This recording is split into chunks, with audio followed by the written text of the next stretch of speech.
So what's going on here? These are old nuclear power stations that should be offline by now, but are still ticking over, and we've got to get rid of them.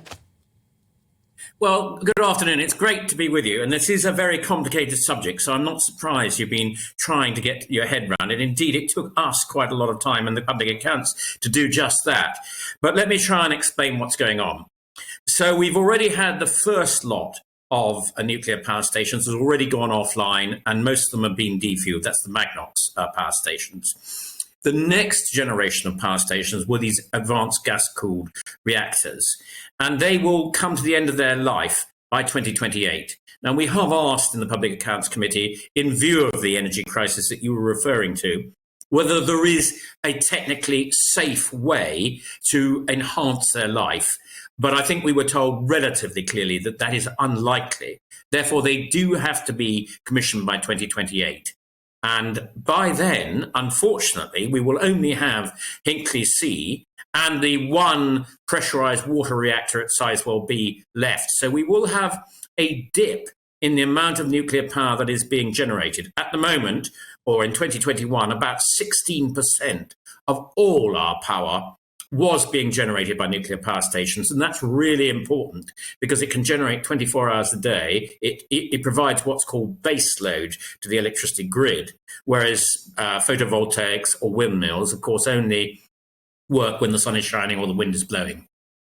Seems to me the clock is ticking down quite rapidly to a sort of energy apocalypse. We're already in an energy crisis, and if that continues and the price of gas and oil doesn't dip anytime soon, then it sounds to me as if we're paying £23 billion to make that even worse. Well, of course, we all knew when we went into building these nuclear power stations that there was going to be a big bill for decommissioning them. Now, one of our key recommendations, particularly in relation to the new Hinkley C and these new 8 mini nuclear power stations you were referring to, is there needs to be a mechanism so that when the power generators are getting increased amounts for their electricity, we're able to adjust the amounts that they're paying for the decommissioning. And that isn't present here, and it should have been. And that is why, one of the reasons why the cost is so much. Has proposed 8 new power stations in 8 years. You say they're sort of small-sized ones. Even to me, even to a layman, that government projects don't have much of a habit of running on time. And that seems like a pretty ambitious target. Normally, don't nuclear power stations take a good decade to build? Well, that is true of the big ones like Hinkley C, which is a massive one. We're talking about mini ones. Rolls-Royce and others are beginning to plan already how they're going to do this.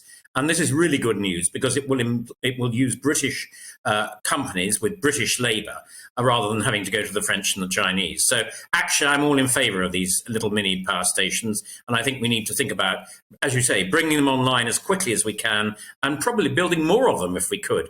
And that is one of the advantages of decommissioning these sites. As you can see from your pictures on the screen now, they are enormous. And there is plenty of land there that's brownfield land that will accommodate these little mini nuclear power stations.